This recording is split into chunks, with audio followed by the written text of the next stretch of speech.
Bonjour, alors aujourd'hui chapitre 2 de l'Ashtavakra Gita. Donc chapitre 2, donc là c'est le roi Janaka qui parle.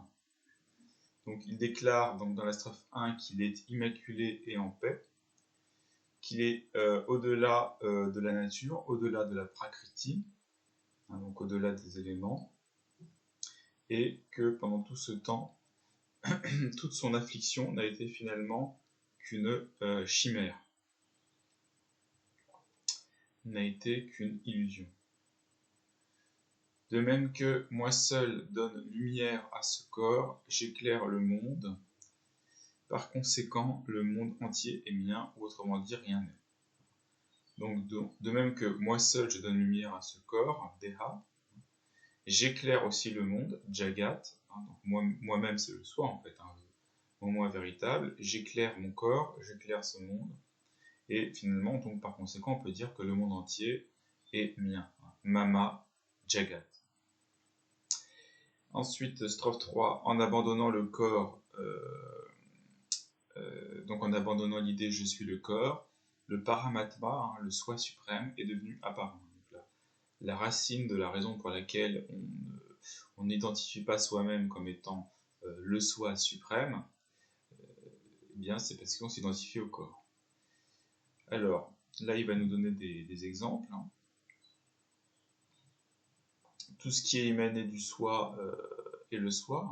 Par exemple, les vagues ne sont pas différentes de l'eau. Le tissu ne se révèle comme étant que du fil, et de même, tous les phénomènes se révèlent comme étant faits du soi, faits de moi-même. Donc dans tout cela, il y a un goût unique, comme le sucre produit par la canne à sucre est imprégné du même goût. Donc les phénomènes ont le même goût que le soi, comme le sucre qu'on extrait de la canne à sucre. Alors c'est par ignorance du soi, Atma Ajnanat, par l'ignorance du soi, par la non-connaissance du soi, que le monde prend naissance, et c'est par la connaissance du soi qu'il n'apparaît plus. Comparaison, le serpent n'existe qu'en raison de l'ignorance, mais quand la connaissance apparaît, le serpent dans la corde disparaît, et il n'y a évidemment que la corde. Donc ma nature essentielle, c'est d'être radieux. Et quand le monde s'illumine, c'est-à-dire quand le monde apparaît, c'est toujours simplement moi-même qui resplendit, c'est tout simplement le soi véritable qui resplendit. Et donc là, il va nous donner 6 comparaisons groupées par 3. Donc d'abord, c'est à cause de l'ignorance que tout ce qui relève de l'imagination apparaît en moi, comme étant quelque chose d'existant, comme le serpent apparaît dans la corde, comme l'argent apparaît dans la nacre, et comme le soleil apparaît comme le soleil apparaît dans le reflet sur l'eau. De même, toute cette réalité apparaît puis se résorbe en vérité en moi. Comme en vérité le bracelet apparaît à partir de l'or et puis se résorbe en or, la vague apparaît à partir de l'eau et se résorbe dans l'eau, et la jarre apparaît à partir de l'argile et se résorbe dans l'argile. Donc tout ça, c'est des comparaisons fameuses, les plus fameuses étant le serpent dans la corde, la vague et l'eau. C'est les plus fameuses. Bon, il y a aussi le bracelet en or et l'argent dans la nacre. Donc pour moi, il n'y a pas de destruction. On peut dire que je remplis tout, on peut dire que je porte toute chose. Je possède tout ce que l'on peut décrire par les mots. Et finalement, c'est dû à l'ignorance que l'on imagine une connaissance, un connaissant et un connu.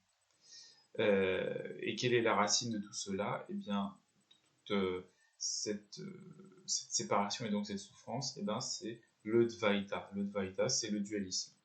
En réalité, je suis pure conscience, et c'est par ignorance que je m'imagine doté d'attributs, comme un âge, etc.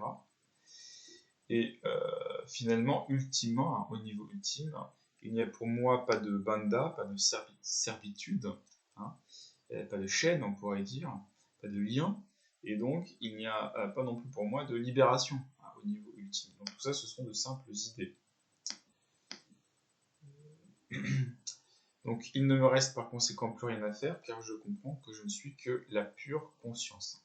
Shuddha Chin Matra. Le soi n'est que pure conscience. Ainsi le corps, le ciel, Svarga et l'enfer, Naraka, la servitude, Bandha et la libération, Moksha, la peur même, Bhaya, tout cela est pure imagination, alors que ma vraie nature est d'être une conscience. Alors, est-ce qu'il faut du coup s'isoler? Le roi lui dit non, hein. Puisque je ne perçois pas le Dvaita même au sein d'une foule de gens, pourquoi aller dans un désert? Ma nature véritable n'est pas le corps, ce n'est pas non plus une âme, un jiva, c'est la conscience. Et finalement, il va finir par des métaphores, on pourrait dire océaniques, hein. C'est dans l'océan infini du soi que poussé par les vagues, hein, stimulé par les vagues,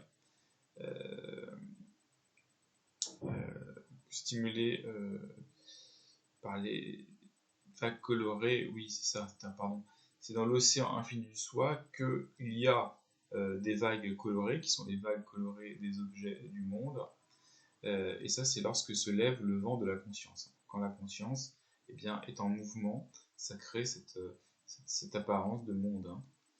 Et comparaison, donc le bateau des êtres vivants ou le bateau des âmes fait naufrage quand le vent de la pensée s'apaise.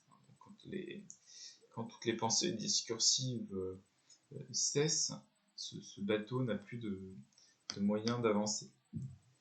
En moi-même, dans le soi, l'océan infini, les vagues des âmes se soulèvent et disparaissent selon leur propre nature. Donc les vagues des êtres vivants apparaissent dans l'océan du soi, apparaissent et disparaissent car c'est là leur propre nature.